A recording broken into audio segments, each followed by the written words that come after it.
नमस्कार दोस्तों, आज हम आ गए हैं आजमगढ़ के लालगंज परिक्षेत्र में, जहां पलना भवानी का मंदिर है। यह मंदिर आजमगढ़ जनपद के दक्षिण छोर पर स्थित लालगंज तहसील अंतर्गत पलना देवी का मंदिर पड़ता है।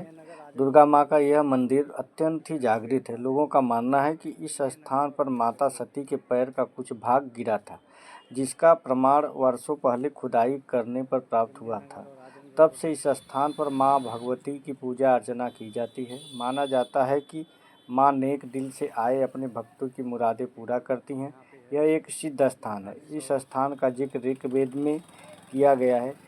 यह जिला मुख्यालय से 40 किलोमीटर दूर दक्षिण पूर्व दिशा में स्थित है। माँ परमेश्वरी 4 महाशक्ति पीठों में प्रमुख माना जाता है। पूरे साल यहाँ पर दर्शन पूजन को भक्तों का तांता लगा रहता है। माँ परमेश्वरी धाम का वर्णन पद्म पुराण के द्वितीय खंड के 7वें अध्याय की 12वीं चौपाई में है। रामचरितमानस के बालकांड में महर्षि विश्वामित्र ने मां की महिमा का वर्णन किया है। इसके अलावा महाराजा सगर ने अश्वमेध यज्ञ किया।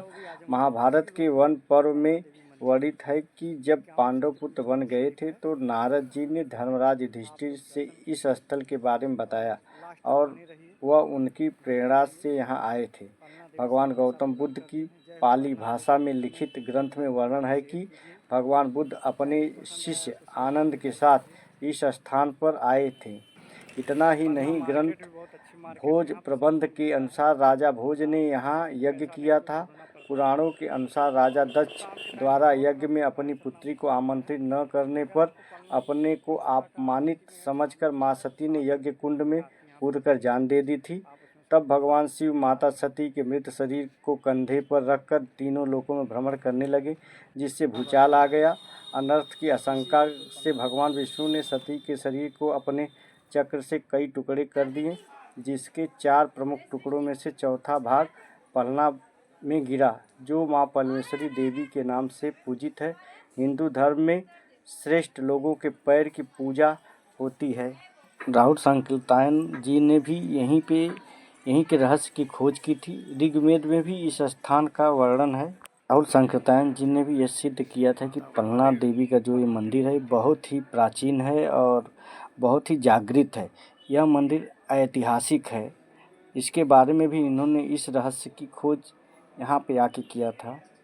यहाँ पर दूर दूर से भक्तगण आते हैं, जिसकी जैसी मान्यता रहती है उस हिसाब से यहाँ पे भोग वोग लगाते हैं। कोई कढ़ाई चढ़ाता है, कोई हलवा पूड़ी चढ़ाता है, नारियल चढ़ाता है।